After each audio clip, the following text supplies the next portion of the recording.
Hello and welcome to another episode of Malt Magical More, where we ended Monday's stream on a cliffhanger, which means this episode we're going to go down the rabbit hole and overthink everything that might happen. It's the After the Show show.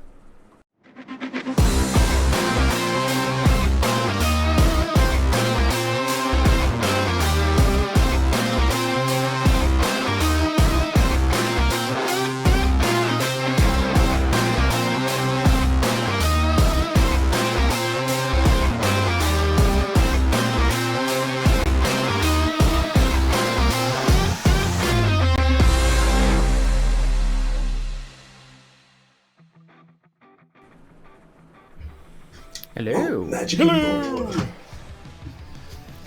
I'm still reeling Three from Musketeers. You've been understruck. And obviously that won't make sense if you've not seen Monday stream, but if you've not seen Monday stream, what the fuck are you watching this for? Gotta go check it out. We've got understruck, we've got Bear gone, boops, nose boops. Boop. Honestly, I'm that not is gonna lie. just sensational. That is not even our it's not even our intellectual property. That was the chat that come up with those gems. Yeah, Absolutely. 100%. All them, and absolutely wonderful. That is all fan-generated content. Thank you. Yeah, Saves cheers me to a the job. fans. Oh, cheers. Oh, just, yeah, I mean, amazing. And, you know, we've got back to doing an episode where we start having to be quite action economical. You know, we're taking short rests and being careful and could be in a tight spot and, you know, could have run out of ideas and, it's getting close. It felt really weird in the skeleton battle not to be peppering arrows all over the place because I've literally got 7 left. And then when apart from slow, which worked, when I was trying to use the spells and it weren't, like Vicious Mockery failed for the first time, I thought, this is not going to go well here. But luckily, you and Bothrid were literally just cleaving through everyone. It did make me laugh how it took till the very last action of that fight to understand what skeletons were vulnerable to. It's just punching them in the fucking face. I don't have any bludgeoning weapons, actually. I was about to say, I mean, to be honest, I don't think I...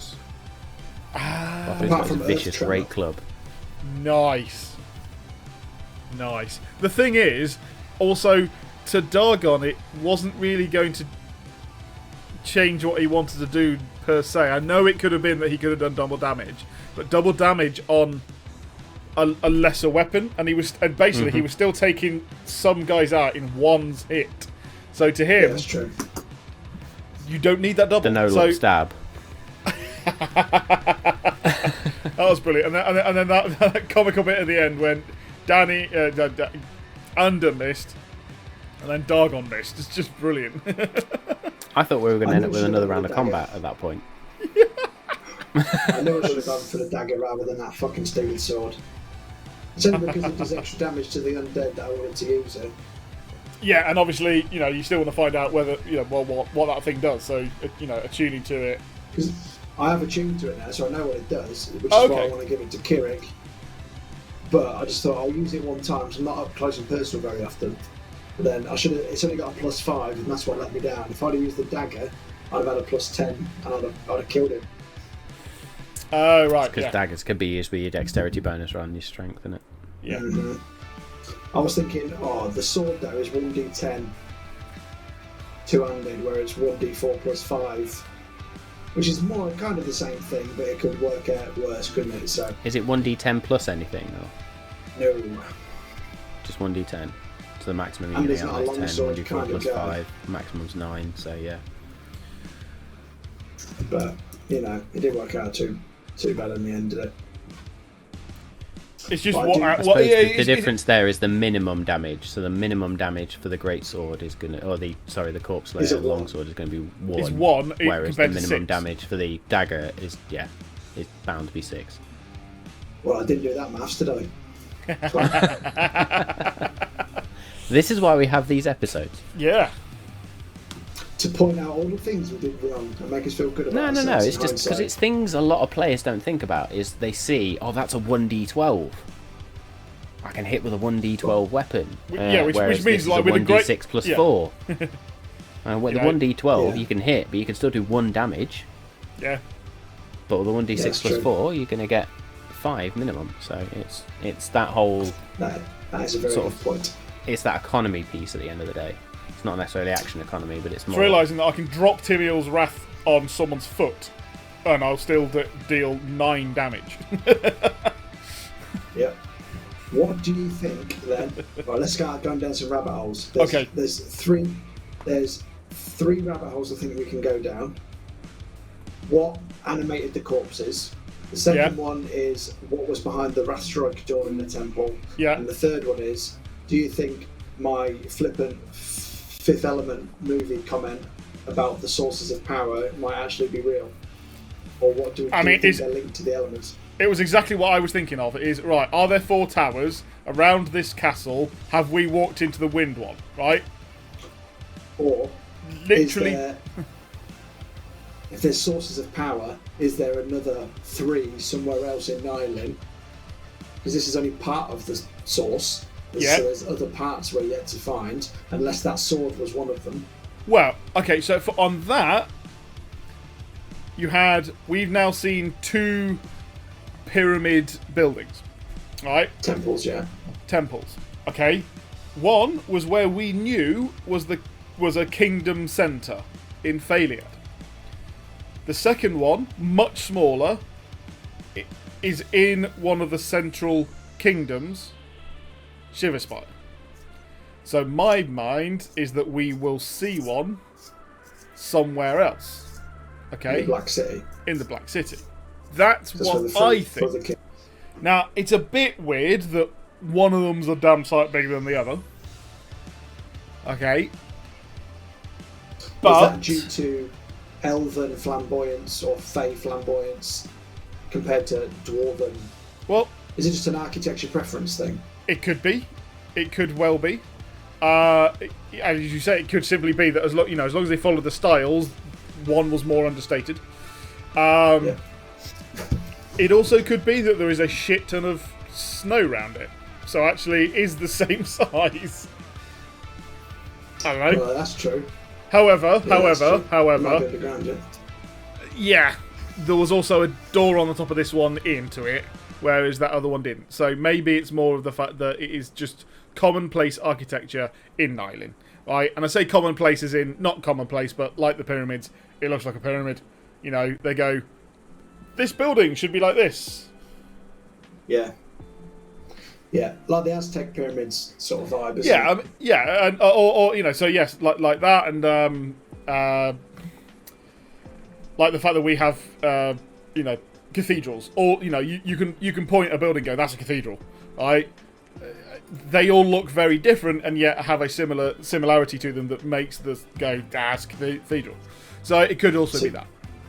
So do you think it's a nice little not trap, but a little tinkering side mission thing that Matt is trying to distract us with, and there's actually nothing in there of that we need? Oh yeah, we walked up to that door and a little pop-up said you have 0 of 1 keys. So Yeah. Love that image. Where are we gonna get another fucking key from? Well, that's what we're gonna look for.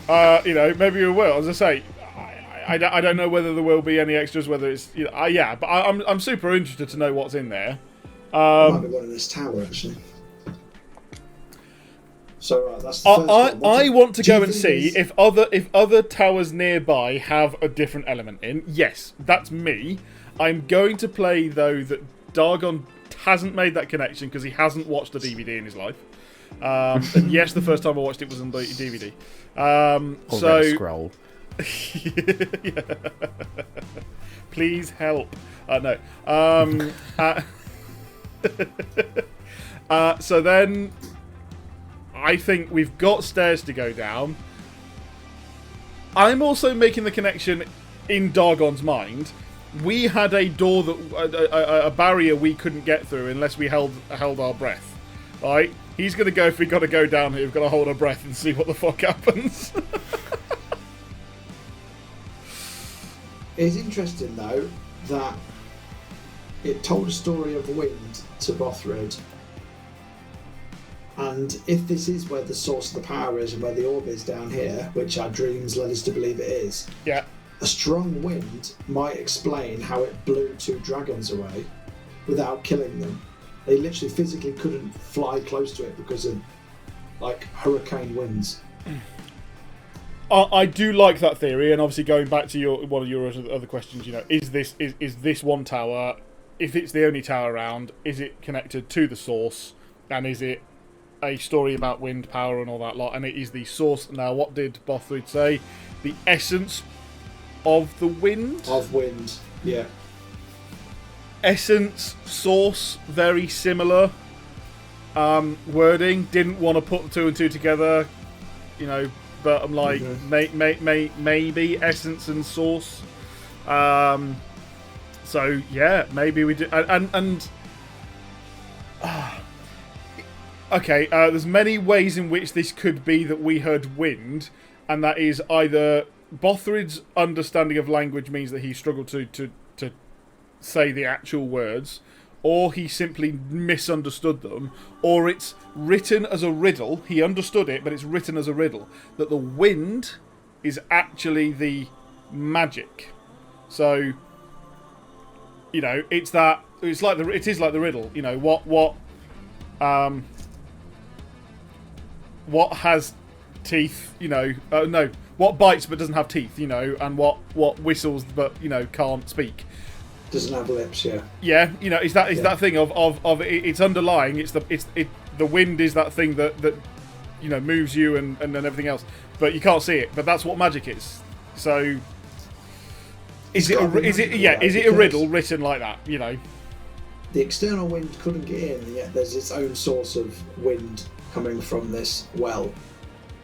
Essentially, I will endeavour to ask this in game next week. But was that wind warm? We weren't cold, but was that wind warm? I'll ask it next week. It's a big fart. Is that what it is? No, it was, for the sake of it, and we will cover this next week anyway, but there was no difference in temperature other than the fact that it was just a rush of wind, so it would have felt cool by the fact that it's just a rush of wind coming up. Okay, yeah. I mean, at the very least, we've solved the climate crisis and we've got a renewable energy source on tap. Absolutely, just like hold a turbine above it, and we're good. That light bulb's kicking in. We're going for it. Right, so we've gone down that rabbit hole. Dargon and Ander invent electricity. What do we think animated the corpses, the skeletons? Now that we've found out that Gindris actually solved it for us, that the original skeletons with my family crest on it would have been fighting the ogre and the minotaur, but they've all come back as our enemy, I suppose. As a player, I legitimately don't know whether silver weapons are actually good against those particular creatures, or whether they were ogre and minotaur creatures. Well, yeah, Gindris did say they wouldn't have impacted the ogre or the minotaur, but they would have had those weapons for different types of monsters that may attack the tomb, I suppose. And whether they're not witches, they don't have a steel sword and a silver sword, they just have wood sword. Yeah, so I can understand. I suppose you could just say that, you could understand that they had them because that was the simplest and easiest way of having a more powerful sword against more creatures than, bearing in mind that a +1 magical sword is actually quite rare. We just, as players, happen to burn through them. So you can't give an army all +1 swords. So yeah, that may be the answer. Simple as that. So, what reanimated them? The nicest possible thing is the veil's thin, and one of the veils is to the where magic come from. So it was simply wild magic. Just reanimated them. Through, a wild magic seeped event, through. yeah. Bearing in mind now that we know that no one sent those specific skeletons, they were already here. That's what we believe. Then it was just a wild magic event. Yeah. I say just. It was, and it was likely to happen there. Hopefully that's the answer and that they weren't actually sent anywhere. But otherwise, I think we would have dragons and hordes on our ass because we're here a while, and I think they would have sent stuff. Yeah, but to lean into that theory a bit, why would the ogre and the minotaur be attacking the tomb of Ramada? Do you think it's to get the weapon that I ended up getting? Or why would an ogre and a minotaur want that? Why do... Oh, ogres like shiny things, though, don't they? Like yes, they do. But they were both armoured. They both were big. They probably were. They could even be a zealot crew who were indeed sent to trap and take stuff. You know, that's not unheard of in Peace, Love and War. You know, send out small groups to go and grab stuff. Yeah, that's true. Or whether they're zealots or whether they were just like us, sort of mercenaries, or just I want to go out and find shit. Let's go and gravesteal. Yeah. So, yeah, I don't think we know enough about that. The only way we would get that information is Kirik doing his bobblehead impersonation with them. Yeah, I think wild magic seeping through makes more sense than the power surge when I picked up the dagger and reanimated them. Because, yeah, those soldiers were already there. Yeah. So you wouldn't then do another trap. Well, you could do. That when they're alive, they protect. When they die, they protect. So you could have done, but if so, it was a very poorly written programming magic because it also reanimated the guys who were initially trying to break in. So the fight would have happened all over again. I don't think it makes sense for it to have activated a trap because I think if anybody else would have picked up the sword apart from me, the sword would have done something to that person. I was going to say that could well have been the blammo, and that dagger like is what you're meant to have. In that, a bit like Milner, in that only I know other people have wielded Milner, but I'm the only one worthy enough for that to pick up that. Well, Ander is the only one worthy enough to pick up that sword. Yeah. So if anybody else would have done it, shit would have kicked off, I think. So I don't think that triggered it necessarily. Going back on my previous theory that I thought it did, because actually, why would somebody who's worthy of the sword then trigger a trap? Only other way that it could be is, I suppose, you picking up the sword was magical enough to break the veil that little bit further. Yeah. Again, I think we're down that route. I still worry though when that other sword in the Feywild that was powerful. As soon as we dispelled the magic field, everyone was honing in on it, weren't they? Because it's powerful and they could sense it. I'm worried that power surge, this dagger might be powerful enough that people sense it and they'll be able to find us. Yeah.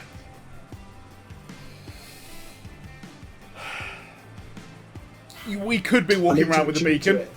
But we're kind of walking around with a beacon anyway. You are a fucking beacon. We all are beacons. But now I know that Illusion, Sentinel and Gleaming, well, I need to attune to that because that's going to be some cool shit. Also, I need to read that tome of leadership and influence that I also got from the cave and the tomb. But I suppose what I want to chat through with Matt is I've got to do it. I've got to read or study it. I have to spend 48 hours over a period of 6 days or fewer studying the book. How the fuck am I going to do that? Is it when I start studying it, the 6 days starts, or 6 days from when I discover it? No, from when you start. When you start. It's the minute you open that book. So, for the love of God, don't do it now. Do it in some downtime, right? Hopefully we'll get some. It's almost like you need a period where you just have, we're going to spend a week doing fuck all. Yes. Finally finished my Warlock Pact. I can't foresee one of them in the near future, because all I was thinking about, I could get a good head start. I've got a potion of, what is it, wishful rest, or the one where I can have a long rest but don't have to sleep. Watchful rest. Watchful So I was like, right, that's an 8-hour head start into it. I'll spend an hour of it tuning to the dagger, and at 7 hours reading the book. I'm like, where the fuck am I going to do another 41 hours? Here's a really spazzy thought, right? We rushed up here because we were like, we've got to carry on, right, with our thing. If we're thinking that we need to take some downtime, right, why would we not do that in a really inaccessible place? Where it's like, look, it was hard enough for us to get here. It's going to be hard enough for anyone else to get here. If we bugger off back to the Malt Master's Keep and have a, and put our feet up, we are right where they know where we are. So, as much as it's potentially dangerous here, it's just as dangerous anywhere now. Why don't we have that time off here? Now, the only problem with that is lack of food, lack of wood and stuff, and lack of other resources, right? So we do have that problem. Wood, and I'll provide all the wood.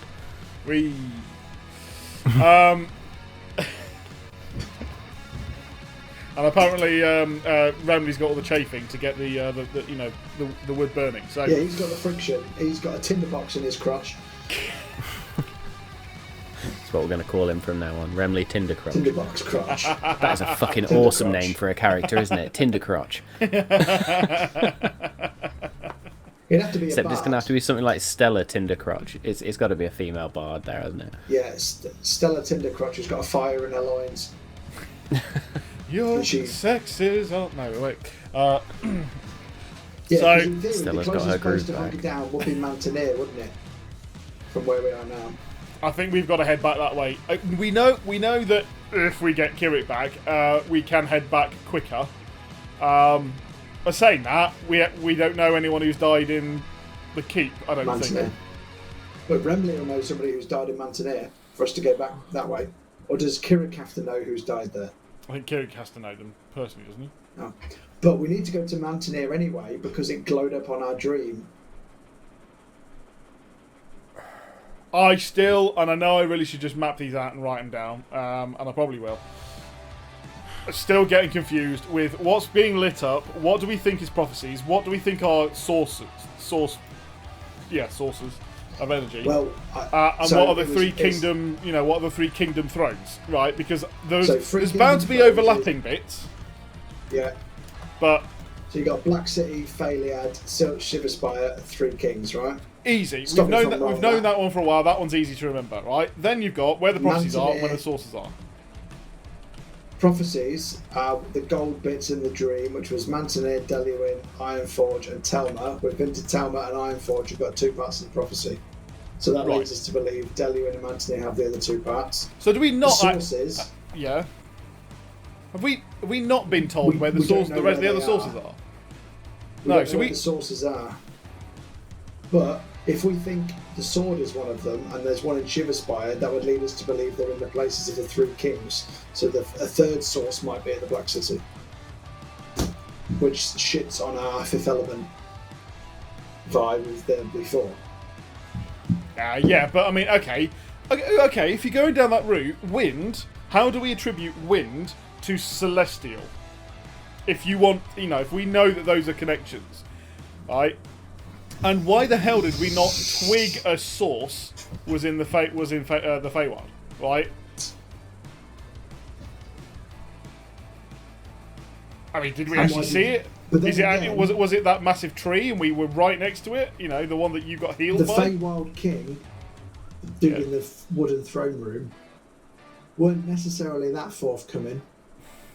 Yeah. Whereas Ramada was quite open and honest, obviously, because I'm his great grandson. You also weren't searching for a source, so It's true. you're not But looking we do for have something. to go back to Phalead soon because I have to go back for my anniversary Shag. for my booster vaccine to stop me getting. Soon? Has it been a fucking year since you had your... Fucking, it feels like it. I was going to say... Now, we do pack a lot of shit into these episodes, is all I can say. Yeah. It will probably be a year in real life, but it'll only be 3 months in game. No, it needs to be a year in game. Yeah, it's got to be a year in game. We can do time We skips. might have solved it by then, or I don't know. If we need the sources, we might need to go back to Phalead early.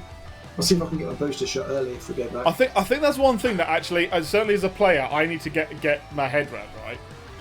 I think what we think of is, well, it's because of the many of the stories that we whether it be movie, books, whatever, right?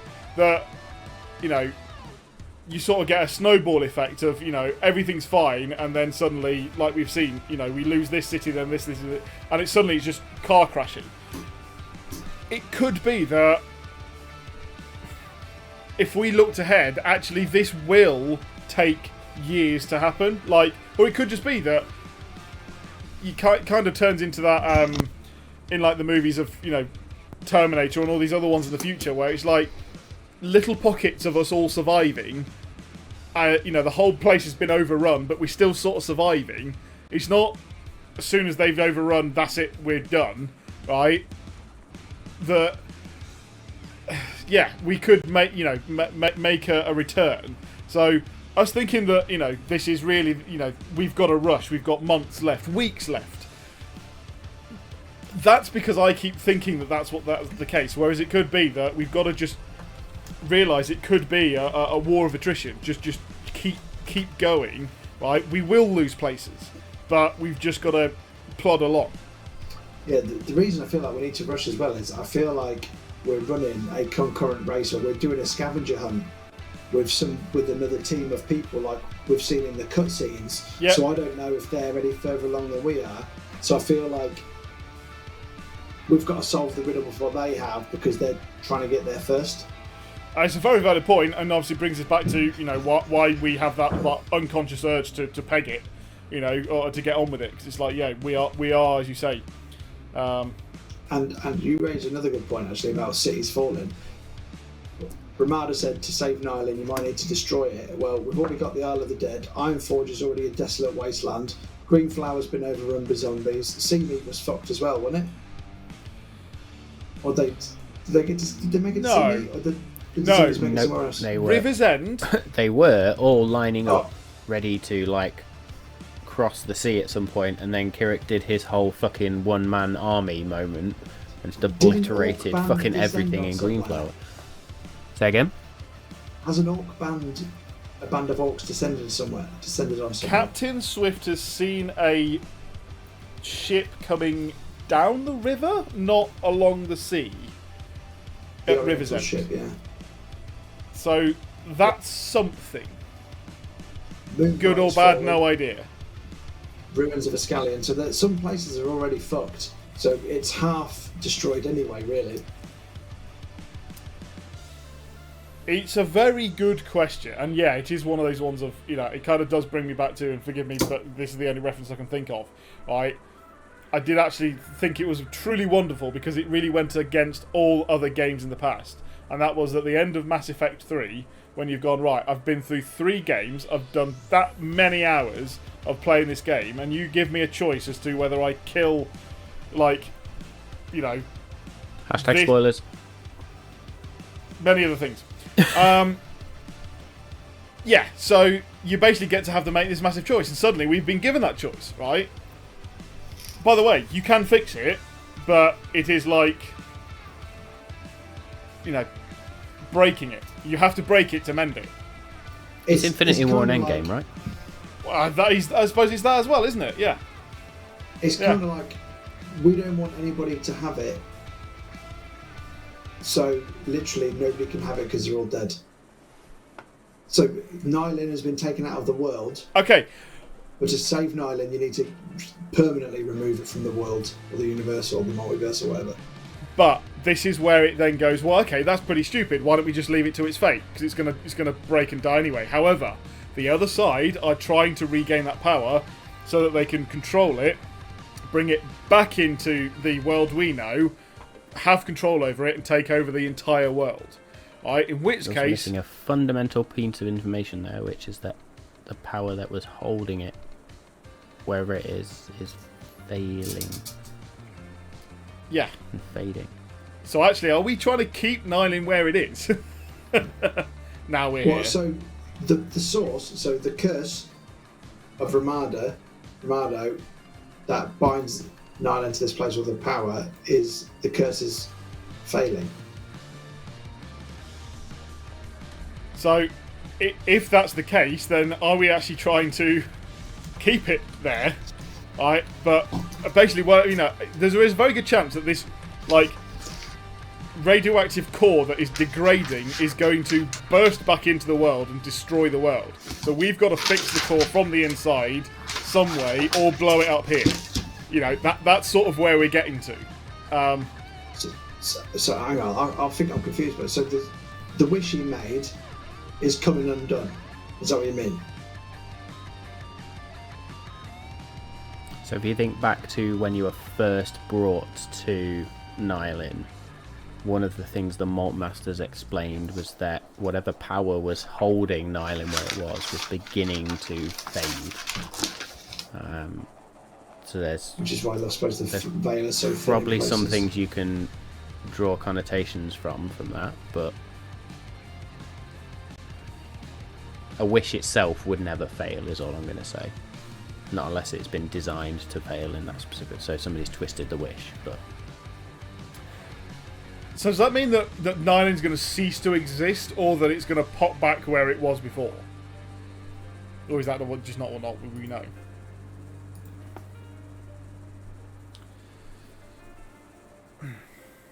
So in theory, then that's changed it. So if his curse is binding him, and if I freed him from his curse, maybe that would just accelerate the fading power, and that's why Nylin would be destroyed.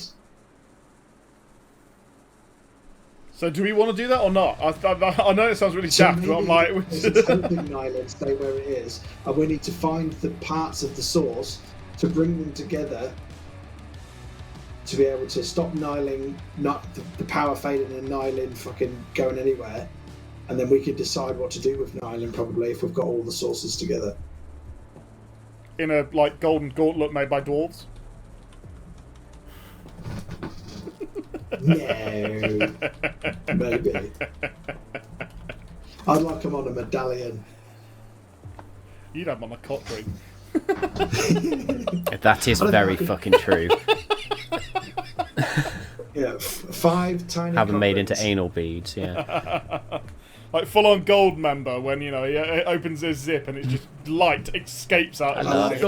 Just one in each nipple, a Prince Albert, and then they just all link together with a chain. And the key somewhere that the sun doesn't shine. Well, I mean, now I'm just super confused, because again, what I love about the fact that we were just playing D&D and now we're having to unravel, like, which way do we go? What do we do? Moral dilemmas. I would just say don't make the decisions now, because you've got Oh yeah, not even half the information. I was about to say, I mean, we're still trying to gather information. We are on a... You are on a precipice of something potentially big for this campaign, is all I'm going to tease. Like, literally right on the cusp of potentially unveiling something. I think it'll be one of them things where we won't know what to do with it until we've got it. Yeah, it's not like we're going, right, there is a book somewhere that tells us whether we should flick the switch up or down, right? We don't even know there's a switch, right? Or a manual, or a book. So we're literally out there going, what are we looking for? And we're currently trying to flick it left and right, even though it goes up and down. Yeah, exactly. Yeah. So yeah, we are totally lost, and hopefully with the source will tell us something. I think. But yeah, just so But the fact interesting. that Matt says we're on the cusp of a potential pivotal moment in the campaign makes me nervous. We'll pick the wrong option next week, and it'll be a right. Bearing in mind you've been at pivotal moments in the campaign before, so it's not like this one thing is going to bring it all crashing down or do anything. It's just you're reaching one of those, what I would call key moments, I think. Mid-season break, so then we leave for the winter and come back in the spring. Like our shows, mid-season cliffhanger. What I don't want to do, and what we could end up doing, is, like I've been saying, is there someone following us? Are we like, head guarding this way in, right? And just like we did before with the sword and Theogodin, right? We go, haha, found the source, and someone opens the door and goes, cheers, thank you, yoink. Yeah. Yeah. So yeah. Oh, that's the point. Did the blizzard come because Zapanir turned up. My heart literally just sank. Like, I'm like... But then again, I love wouldn't Dargon know if it was an unnatural weather phenomenon, because you realised it last time? But then again, you didn't ask the question. Didn't check. Yeah. And Now you're Matt's going not to be gonna give shitting you that yourself for a one week. free, is he? Yeah. Also, you know when I was making perception checks and I was rolling not very good, how will it work? Because I've got actually a passive perception of 20. So I should notice a lot of shit when I'm just walking about, shouldn't I? Technically, yes, and we don't use passive perception and passive investigation enough, to be brutally honest. It's one of those things that most DMs tend to ignore, and I really shouldn't do. So, I mean, when I ask you for a perception check, it's because you're specifically looking at something or searching for stuff. Whereas passive perception is literally you're just walking around and you would notice that this person's just picked up a person pissed off, or those sorts of things. So yeah, when I'm asking for those checks, I probably should use those passive perception bits more, but I will make a mental note. Yeah, but I still think that when you then get to the point of please roll me a perception check, it could be along the lines of, purely using your example then, Matt, right? That Ander notices that in the corner of someone's eye, that someone just walked off with that wallet. And that distracted him from the fact that, because he rolled a rubbish roll, that distracted him from the thing he was actually looking at. So actually, he wasn't really looking. Like, do you know what I mean? Like, there are ways of describing it, but it is, you've just rolled for that. You saw something amazing over there. And again, that whole thing about the fact that, but I'm... Okay, Dargon's example, right? How can he be shit at a strength roll, right? Because he was pushing it instead of pulling, right? Do you know what I mean? Or he was pulling the wrong door handle. You know what I mean? Like, there's always ways of going... No, you didn't... You weren't low strength on that one. Ander didn't badly perceive something. He perceived the wrong thing. He was looking at the wrong cards on the table. As we're walking about, things that we need to notice, Matt just might ask Dargon more than Ander. No, sorry, ask Ander more than Dargon to make a perception check, because he notices more things out of the corner of his eye. Yep. Or he overhears more things that he then wants to concentrate on to perceive. Yeah. So, for example, if we walked into a tavern, Dargon would just walk in and sit down, whereas Matt would then go, Ander, make a perception check, and I'd notice there's a bard over there, there's a bandit over there. The guys who have been following you are sitting in the corner, and Dargon literally goes, sits down next to them with a beer and goes, how you doing? You know. So I've got a bit of more of a gut instinct that I'll then go, oh, what was that? And then concentrate on it. And then if I do a shit perception, that's what happens. Yeah. So that's a good way of thinking of it. Do you think? Yeah, I think it is, and it's a good way of. I think it is good for us to describe how we think that stuff works, because as I say, that type of thing of, again, you could be walking through with a really high perception, noticing every tree, snowflake. That one looked like this one. I saw that one over there. I saw this over here. I saw the fact that, you know, we're all keeping in time. But your bad perception roll was you didn't notice the guy who is walking behind us and stealing us. You know what I mean? You still see loads. That's why. Yeah, and like with Kirik, he'd have passive insight, so he's more likely to know whether somebody's trustworthy, or it's more likely to trigger him to then say, is that person lying, rather than always knowing if somebody's telling the truth. Well, he's also going to pick up on the sentiment of conversations that are going on around him a lot easier than others would. Yeah, and again, so yes, I think that's great to describe the fact that he's more likely to see all of that lot. And again, to describe a bad roll from insight from him is he didn't quite twig you lying because he was looking over at me because he smelt something funny and I was acting all innocent and I clearly farted, right? Because he knows that. He saw that on my face. Yeah. But he didn't see you lying because of that, right? Again, that type of... Yeah, so we'd walk into a tavern, I'd see a group of people dancing about, and I would notice with my passive perception the different types of people and the clothes that they wear, but Kirik could have a gut feeling about they're pretending to dance as a trap. Yeah. Or something. Yeah. Or they're not actually having a good time and they're pretending. Yeah. You see them dancing, he sees them glancing over at us every time they turn round. Yeah. I know they've got. And Dargon goes shoes to get a on bit, and goes to get a beer. trousers, but he knows they've got ill intentions. Yeah. So I will work the passive stuff into the game more, so we can start to understand how it works a little bit more. But it's Well, an just interesting solved it for mechanic. that. Just doesn't get used very often. it is an interesting one because it's like, especially I as the only fact raised that the question as well because his mind's so high, and I've rolled shitter than it That's the today. biggest problem with D&D generally is I will ask you for a perception check because you're checking the traps or doing things like that. You'll be like, oh, but my passive perception is way higher. It relates to different things. Yeah. It, And I think the way we described it actually hits it on the head pretty well. Yeah. and again, it is almost exactly the words that we use: passive and active. You're making an active roll, right? Passive is entirely different, you know, and so you could be doing a really crap perception check on something with you, but actively you saw me looking at something else. Right? You saw that really well in the corner of your eye. So That is the way. That is the way that you means can actually do a worse perception check when you're specifically looking at something. Plus, it could also be that it is also on degrees. You're doing still better with a 10 than I would do with a 10. Is another way of doing it. I don't know whether Matt would want to do that, but that's a way of doing it potentially. Yeah, You would still find more shit than I would always. Think of passive perception as situational awareness.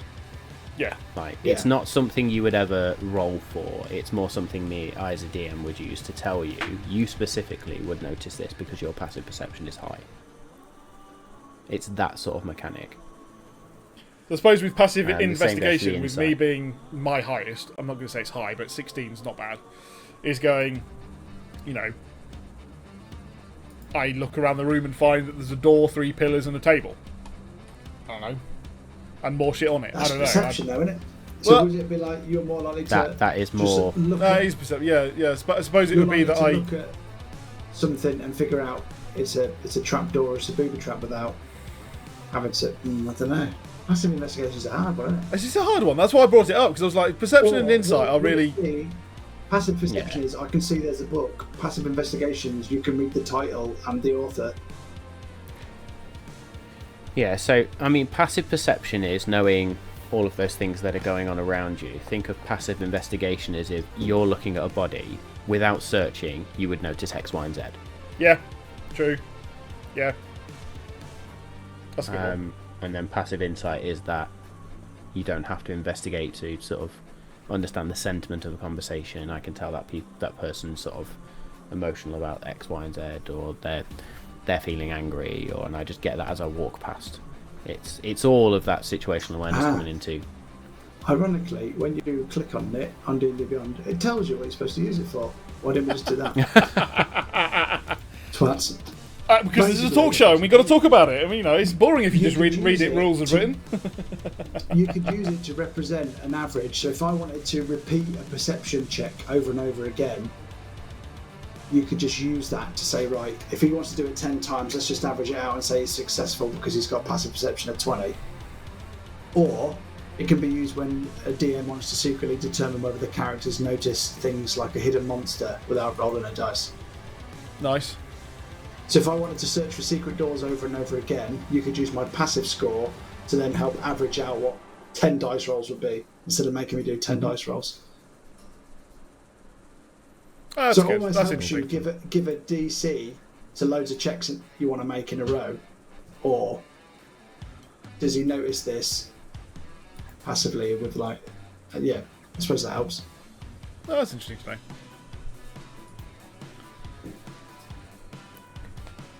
There we go. Good stuff. Wow, what a debate. D&D say, mechanics. I did not expect to talk 15 minutes on passive perception. I'm not gonna lie. It's exactly what this show is for, though, to unpack some of those lesser-known D&D rules and stuff like that, as well as talking about our own show. It's about the game as well, right? That does very good. Right, well, let's wrap up and let's look forward to next week's episode where we find some more information. Absolutely. And hopefully... See you all on Monday. And hopefully we're back as the awesome foursome. Well, let's hope so. Yes. Fingers crossed. Right then. So, thank you very much for tuning in this lovely Wednesday night on Twitch. And I hope if those who are actually watching on YouTube later on, thank you very much for watching. We really appreciate it. If you could give us a follow on Twitch if you haven't already, we'd really appreciate it. We are trying to hit that 50 goal, and then we can grow from there. And thank you very much. We do talk about our little goal that we've got and how you can help us get there. So follow our main campaign for more information on that one. Like and subscribe on YouTube if you haven't already. It is completely free and it really does help us out. So thank you ever so much to those who already have. Really appreciate it. And I hope you have really enjoyed tonight's episode of us chatting away. Look forward to seeing you next week. See you then. Bye.